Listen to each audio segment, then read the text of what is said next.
Bonjour à toutes et à tous, ici Sébastien Gentil pour Humanissu Consulting. Aujourd'hui, nous allons explorer un style de leadership particulièrement puissant dans le contexte actuel de changement rapide, le leadership transformationnel. Ce type de leadership ne se contente pas de gérer le statu quo, il inspire et motive les équipes à atteindre de nouveaux sommets en promouvant une vision claire, en favorisant l'innovation et en cultivant une culture de l'engagement.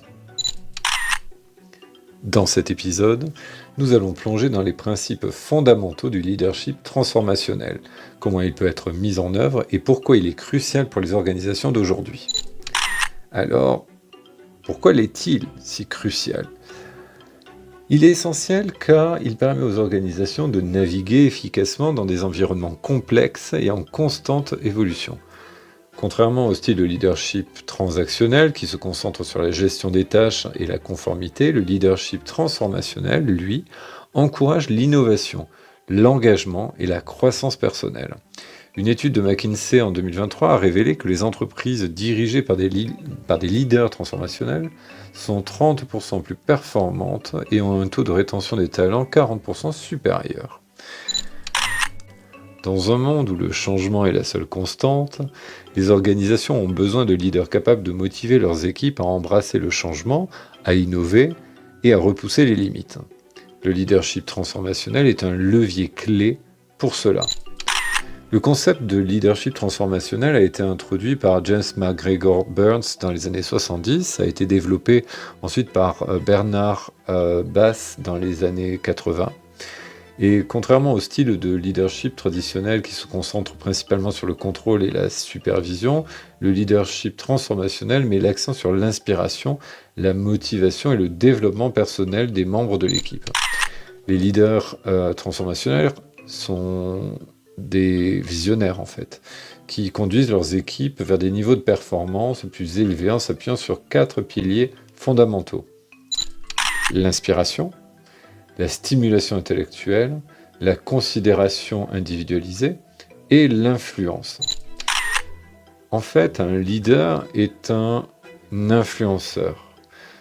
J'explique régulièrement que la différence entre un leader traditionnel, qu'on va appeler un manager, et un vrai leader se situe finalement dans la sémantique. To manage veut dire gérer.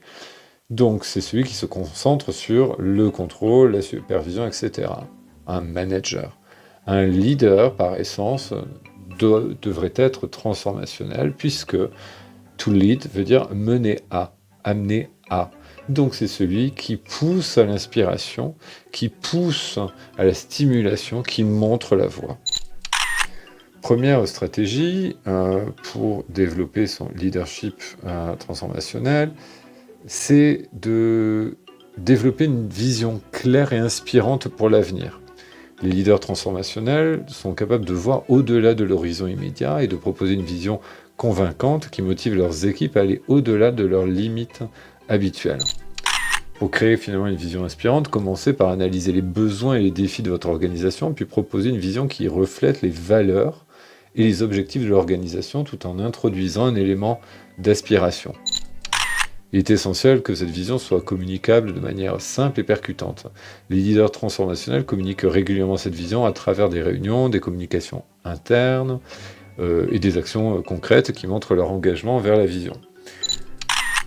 Je vous parle régulièrement de L'Oréal, mais c'est une entreprise qui a de multiples facettes et qui est intéressante pour les chercheurs et les professionnels du management. Sous la direction de Jean-Paul Agon, L'Oréal a su adopter une vision de durabilité, de croissance globale. Cette vision, articulée autour du programme L'Oréal for the Future, a non seulement inspiré les employés, mais a également permis d'aligner l'ensemble de l'organisation sur des objectifs communs de durabilité et donc de performance économique. Un article de Harvard Business Review en 2023 a détaillé comment cette vision a aidé L'Oréal à améliorer son image de marque et à renforcer l'engagement des employés. Alors, comment mettre en place cette stratégie ? Premièrement, il est important, selon moi en tout cas, d'organiser des ateliers de réflexion stratégique avec les dirigeants pour développer une vision commune et inspirante. Quels sont les éléments clés de votre vision qu'il est important de communiquer et qui soient inspirantes et qui sont accueillis favorablement par tous. Deuxièmement, il est important de créer des supports de communication clairs et engageants. Que ce soit des vidéos, des infographies, des présentations, que sais-je, mais ces supports doivent articuler la vision de manière percutante. Ensuite, répéter régulièrement la vision lors de toutes les occasions possibles, que ce soit lors de réunions d'équipe, de séminaires ou de messages internes. Ils doivent devenir des leitmotivs. Cette vision doit devenir un leitmotiv. Deuxième stratégie, en tout cas, ou le deuxième pilier, je dirais, du leadership transformationnel est la stimulation intellectuelle. Cela signifie que les leaders doivent encourager leurs équipes à réfléchir de manière critique, à remettre en question le statu quo et à proposer de nouvelles idées. Bref, il est important d'écouter les propositions et même d'encourager les propositions d'amélioration, bien évidemment. Les leaders transformationnels créent un environnement où l'erreur est perçue comme une opportunité d'apprentissage plutôt qu'une source de sanctions. Test and learn. C'est tu testes, tu apprends, c'est un apprentissage, et donc on va t'aider à améliorer le process, améliorer la réflexion, etc., au regard de ton expérience.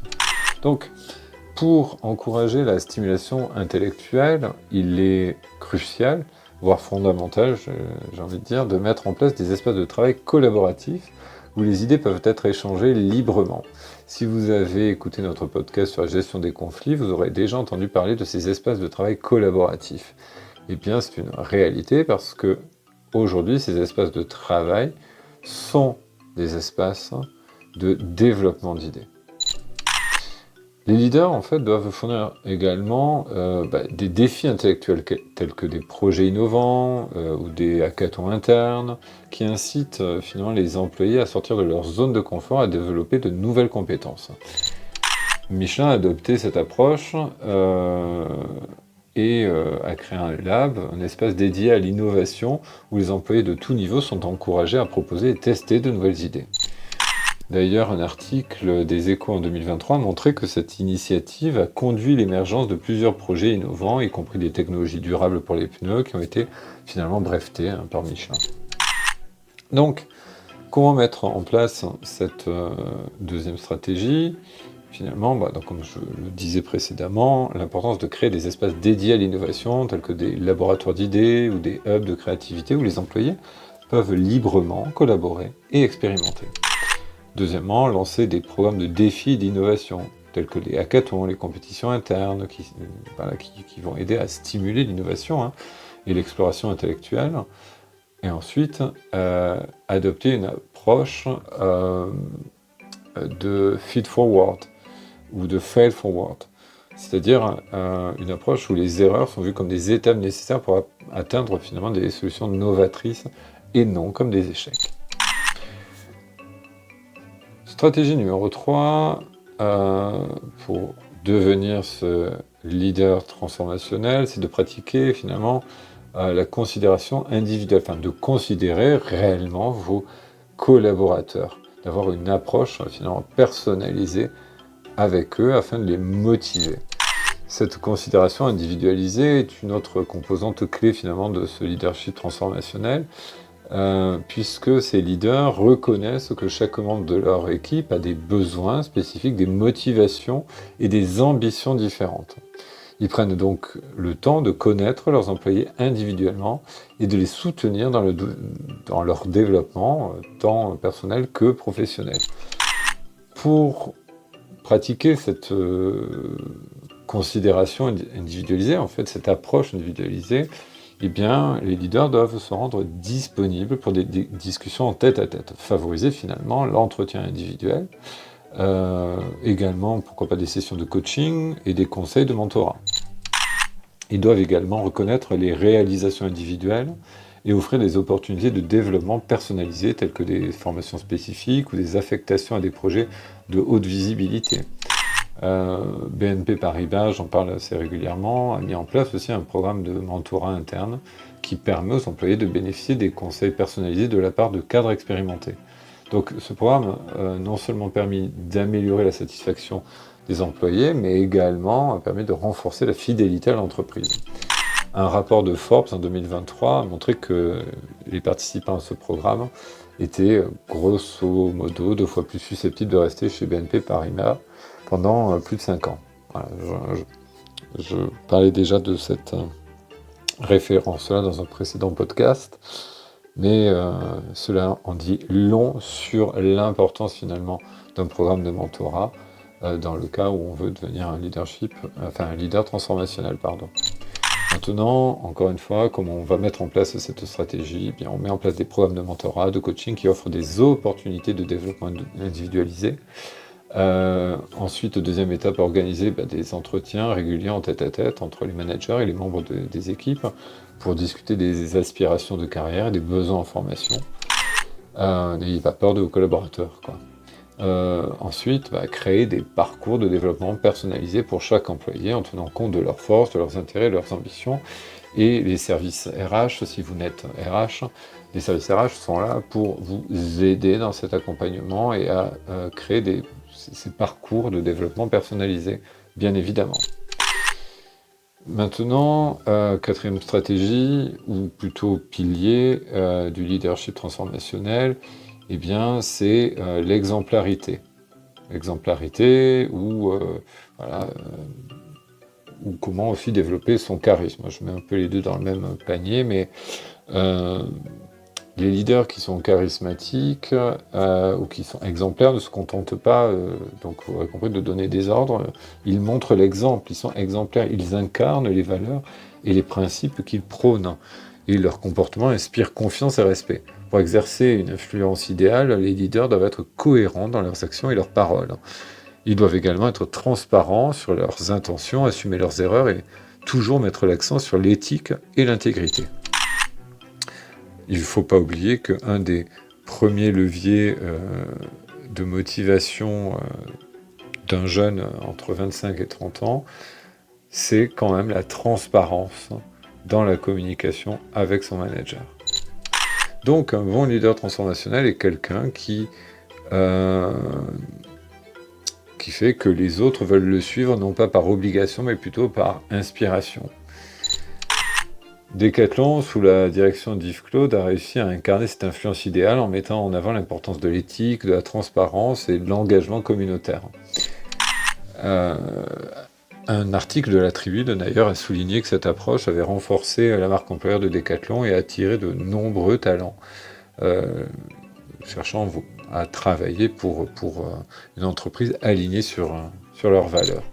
Donc, voilà, comment on met en place cette stratégie d'influence, j'ai envie de dire? Eh bien, peut-être que une des premières étapes serait d'organiser des formations sur le leadership éthique pour tous les dirigeants et cadres, pour les former aussi à mettre l'accent sur l'intégrité et la transparence, par exemple. Ensuite, j'ai envie de dire, mettez en place des initiatives de transparence, telles que des sessions de questions et réponses avec les dirigeants pour aborder les préoccupations des employés de manière ouverte. Voilà, là, on n'est pas dans le cadre du one-to-one, mais dans le cas de réunions. Mais ce sont des initiatives qui montrent que le leader veut se montrer transparent.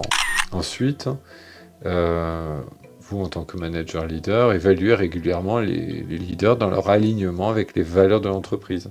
Fournissez des feedbacks et des ressources pour renforcer leur exemplarité. Pour conclure, le leadership transformationnel est finalement une approche puissante pour inspirer, motiver et guider les équipes vers l'excellence. En développant une vision inspirante, en encourageant la stimulation intellectuelle, en en s'assurant de la considération individuelle de chacun, en exerçant une influence forte, en étant exemplaires en fait, les leaders peuvent transformer leurs organisations et favoriser un environnement de travail où l'innovation, la collaboration et la croissance personnelle sont encouragées. Vous allez ainsi améliorer aussi considérablement le sentiment d'appartenance et ainsi potentiellement réduire aussi le turnover. Je vous remercie d'avoir suivi cet épisode de 2 minutes pour. J'espère que ces petites clés vous inspireront et vous aideront à devenir des leaders transformationnels au sein de votre organisation. N'oubliez pas de vous abonner pour ne manquer aucun de nos prochains épisodes et n'hésitez pas à consulter nos vidéos toutes courtes de 2 minutes sur LinkedIn et YouTube pour des conseils pratiques et rapides. Je vous dis à très bientôt. Ciao.